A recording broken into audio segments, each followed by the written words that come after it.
Assalamualaikum warahmatullahi wabarakatuh. Waalaikumsalam. Nahmaduhu wa nusalli wa nusallimu ala rasulihil karim wa ala alihi wa ajma'in. Amma ba'd. Bismillahirrahmanirrahim. Pentingnya memuliakan ulama. Dalam bab ini saya ingin menghimbau kepada kaum muslimin berdasarkan kenyataan yang terjadi pada saat ini, bahwa kita tidak saja berprasangka buruk dan mengabaikan adab-adab terhadap ulama, bahkan kita banyak menentang dan menghina mereka. Menurut ajaran Islam, perbuatan ini sangat berbahaya. Memang dalam setiap kalangan selalu ada yang baik dan ada yang buruk, begitu pula di kalangan alim ulama. Namun tentu saja ulama yang baik lebih banyak daripada yang buruk. Benar bahwa ada ulama su atau buruk dan ada ulama rosad yang diberi petunjuk. Namun tidak ada batasan tertentu dalam hal ini. Ada dua hal yang perlu kita perhatikan dalam masalah ini. Pertama, jika seorang ulama belum dipastikan sebagai ulama su, jangan sekali-kali kita membuat keputusan apapun terhadapnya.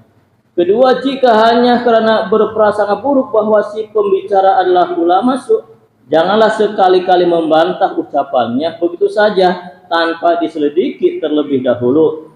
Karena sikap seperti itu merupakan kezaliman. Allah Subhanahu wa taala berfirman, Bismillahirrahmanirrahim, "Wala taqfu ma laisa laka bihi ilm. Inna sam'a wal basara wal fuada kullu ulaika kana anhu mas'ula." Janganlah kamu mengikuti sesuatu yang kamu tidak ada pengetahuan tentangnya. Sesungguhnya pendengaran, penglihatan serta hati semuanya akan ditanya. Quran surat Al-Isra ayat 36. Pernah orang Yahudi menerjemahkan Taurat ke dalam bahasa Arab, lalu membacanya kepada orang Islam. Nabi SAW bersikap sangat hati-hati, dan terhadap hal itu beliau bersabda, "Hai kaum muslimin, janganlah kamu membenarkan kata-katanya dan jangan pula menolaknya. Katakanlah kami beriman kepada apa yang diturunkan oleh Allah." Maksudnya, meskipun itu ucapan orang kafir, janganlah kita membenarkan atau menyalahkan begitu saja sebelum kita mengetahui dengan pasti. Namun yang terjadi sekarang adalah sebaliknya. Apabila ada orang yang mengatakan sesuatu yang bertentangan dengan pendapat kita bukan saja menolaknya, bahkan kita menentangnya. Bahkan yang lebih parah, kepada ahli kebenaran pun kita berbuat demikian. Satu lagi hal yang harus kita ingat, bahwa ulama haqqani atau hak, ulama rusdi atau yang benar, dan ulama khairi atau yang baik adalah manusia juga. Yang maksum hanyalah para anbiya. Oleh sebab itu jika ada kesalahan, kelemahan dan kekurangan pada diri mereka, tanggung jawabnya kembali pada diri mereka sendiri. Hanya Allah yang berhak menentukan apakah azab atau ampunan bagi mereka. Insya Allah dengan rahimnya mereka akan diampuni. Sebagaimana majikan yang menyuruh pembantunya meninggalkan urusan pribadinya dan menyibukkan diri dalam tugas majikannya, sudah pasti majikan itu akan menyayanginya dan mudah memaafkannya.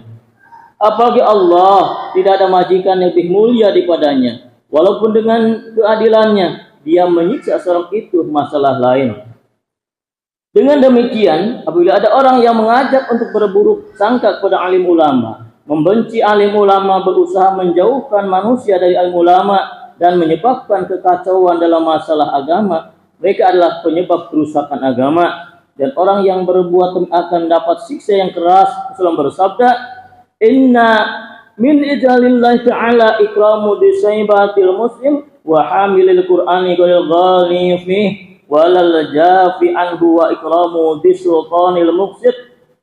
Sesungguhnya sebagian dari pengakuan Allah ialah memuliakan orang tua muslim, memuliakan pembawa atau hafiz Al-Quran yang tidak melewati batas, dan memuliakan pemimpin yang adil. Hadis Abu Daud dan At-Targhib. Hadis lain berbunyi, "Laisa min ummati man lam yubajjil kabirana wa yarham saghirana wa ya'rif alimana." Bukan termasuk umatku orang yang tidak menghormati orang tua, tidak menyayangi anak-anak, dan tidak memuliakan alim ulama. Hadis Ahmad, Tabrani, Hakim, At-Targhib. An Abi Madu anhu sallam qala, "Salasun la yastakhiffu bihim ila munafiqun Dusyaibati fil islami wa dzul ilmi wa imamul muqsid. Dari Abu Umar anhu bersabda, ada 3 jenis manusia yang tidak merendahkan mereka kecuali orang munafik, yaitu orang muslim yang tua, ulama dan pemimpin yang adil. Hadis At-Tabrani Al-Ghib. Rasulullah bersabda, aku tidak mengkhawatirkan umatku kecuali 3 hal. 1, keduniaan berlimpah sehingga manusia saling mendengki. 2, orang jahil berusaha menafsirkan Al-Quran dan mencari-cari takwilnya. Tidak ada yang mengetahui takwilnya kecuali Allah. Dan orang-orang yang mendalam ilmu berkata, kami beriman kepada ayat-ayat mutasabihat, semuanya dari sisi Rabb kami, dan tidak dapat mengambil pelajaran darinya ke orang-orang yang berakal. Apabila alim ulama dalam ilmunya saja tidak berani melangkah lebih jauh, adakah hak bagi orang-orang awam untuk berkomentar? 3, alim ulama ditelantarkan dan tidak akan dipedulikan oleh umatku. Hadis At-Tabrani dan At-Targhib. Alhamdulillah, beberapa hadis dan Allah tentang pentingnya senantiasa untuk memuliakan ulama, dan kita berusaha berhati-hati apabila mendapat tentang berita kekurangan pada ulama. Mudah-mudahan Allah Subhanahu wa taala dan sampaikan insyaallah. Subhanakallahumma wa bihamdika asyhadu an la ilaha illa anta astaghfiruka wa atubu ilaik. Assalamualaikum warahmatullahi wabarakatuh.